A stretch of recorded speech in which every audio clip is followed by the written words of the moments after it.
I want you to live and suffer like I did. 911. I just shot and killed the kids, and I shot my wife. And I'm going to kill myself now. I'm going to kill myself now, too. My two girls are dead, and I'm killing myself. Sir, stay on the line with me.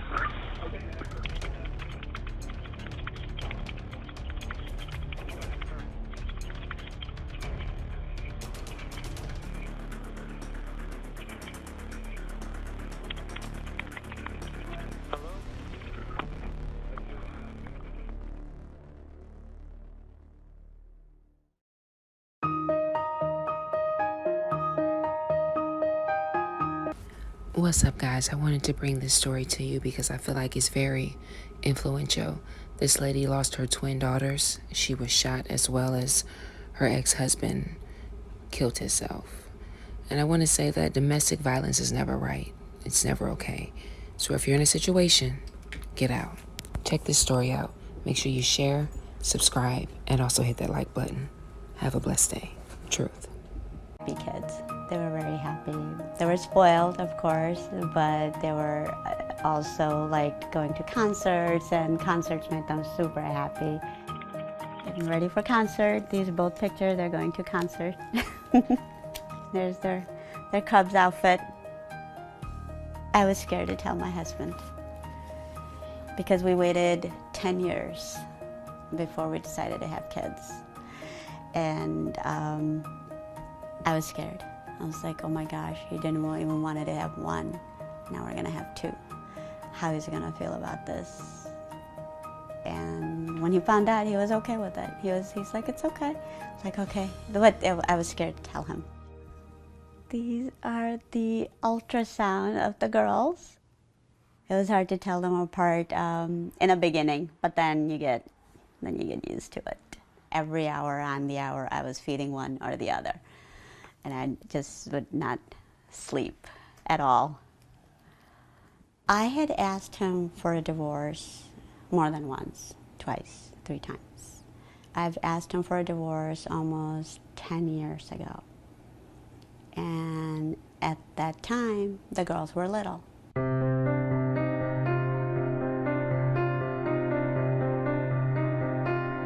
We, as a couple, decided it's the best thing to do is to go off our separate ways. He's like, I don't know how else you're gonna do this, but you need to leave right now. Find a place to live.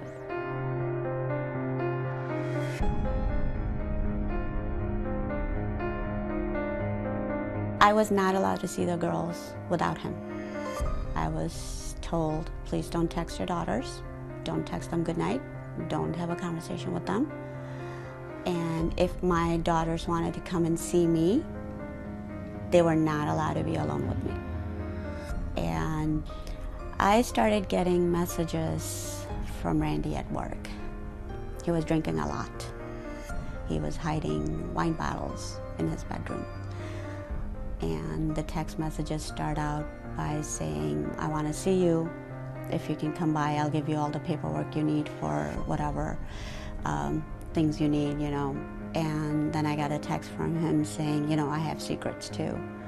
I go, okay, I'll tell you when you come here. I said to him, you're scaring me. Why can't you just tell me right now? He's like, no, you'll find out when you get here.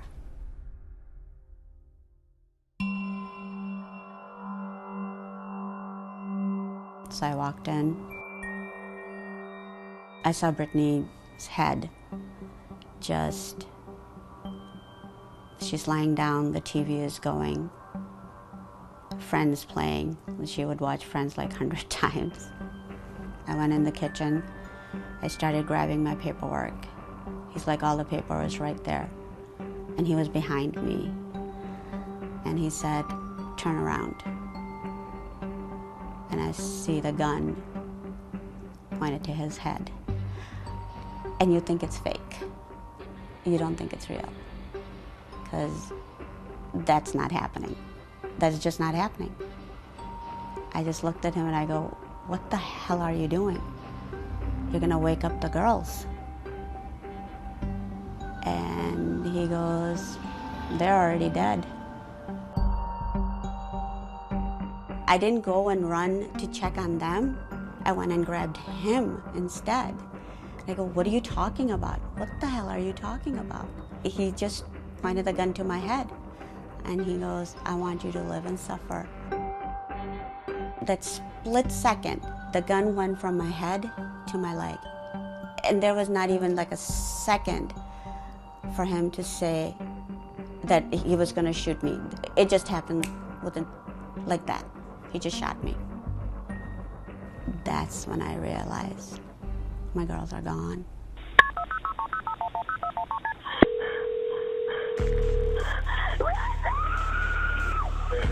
911. Please, come here, now! Where do you need help at? St. Charles. Where in St. Charles? Oh my God, my husband shot my kids. Okay, I need to know where you are. I can help you, but I need help. Okay, ma'am, what address are you at? Oh my God! Oh my God! Ma'am, where are you at?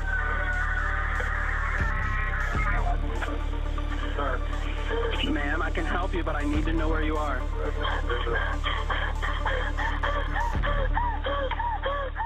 We're learning much more tonight about the shooting deaths of 16-year-old twin sisters Tiffany and Brittany Coughlin.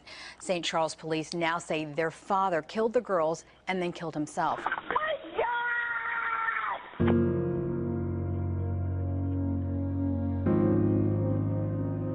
I was on a suicide watch for about, I think, a week. If you ask me the days, I won't know. I don't even remember the date the funeral was. I guess I can look at the card and I'll know, but it's just a big blur.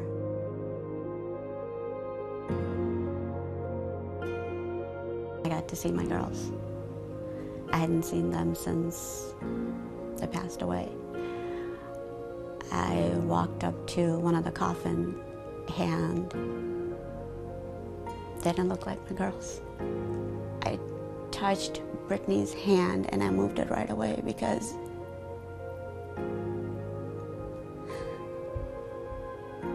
it felt wrong. It didn't feel like them.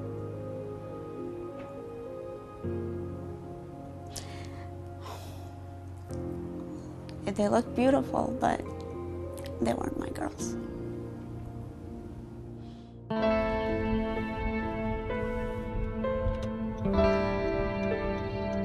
I love technology. I get to have my girls here all the time.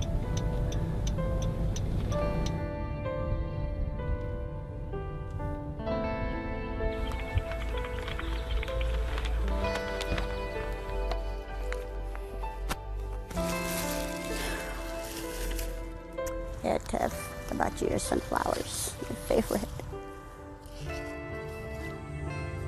I put flowers on his grave is because of being a good father, not because of what he did.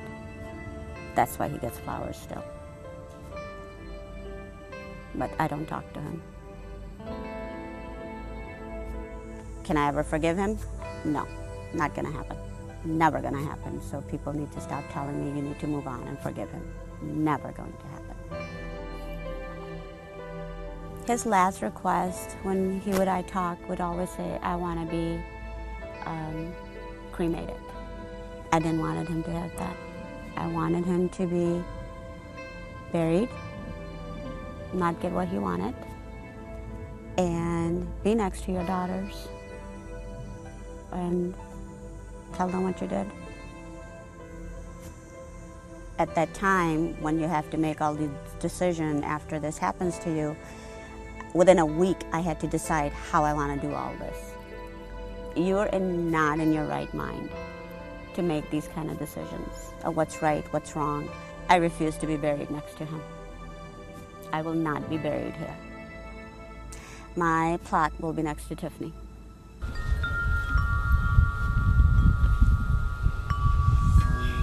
You know, the cemetery is just down the street.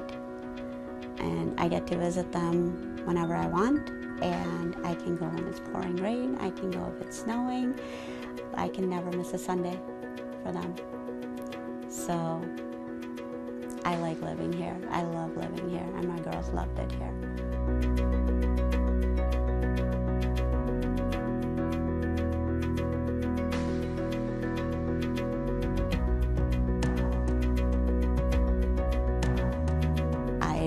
think about who I'm gonna leave anything to now. There's nobody for me to leave anything to, so what am I supposed to do at this point? I don't know what my future holds. I wish I knew.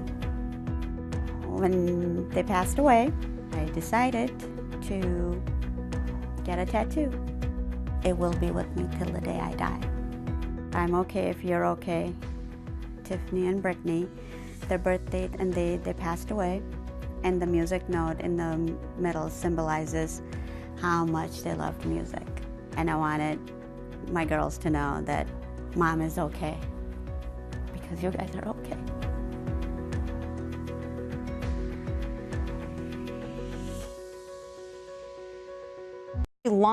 It is a horrifying car crash that left a young pregnant mother and her unborn child dead. But what's even more disturbing is that cops say a drunk driver was responsible for the crash and actually live streamed the aftermath of the crash on Facebook.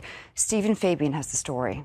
Zach Kincaid is struggling to come to terms with his devastating loss. He was on the phone with his wife when it happened. It was a horrible scream, and it only lasted about 2 seconds, but in that 2 seconds I could totally hear her thought process. It was surprise and terror, and then I heard the loudest crash. An alleged drunk driver had crashed into Chris Still's car. He was speeding 85 miles an hour on a 2-lane highway in her lane. What makes this story especially tragic is that instead of helping to save Chris Still, the motorist live streamed the accident on Facebook. "Look what happened to me," he tells his Facebook friends. "A car crossed in front of me." But cops say the crash was his fault. They say he was driving drunk and veered into the wrong lane, slamming into 29-year-old Chris Still Kincaid's minivan. He didn't even go there and try to open the door. He didn't try to hold her head up. He didn't do anything. He didn't try to put out the fire.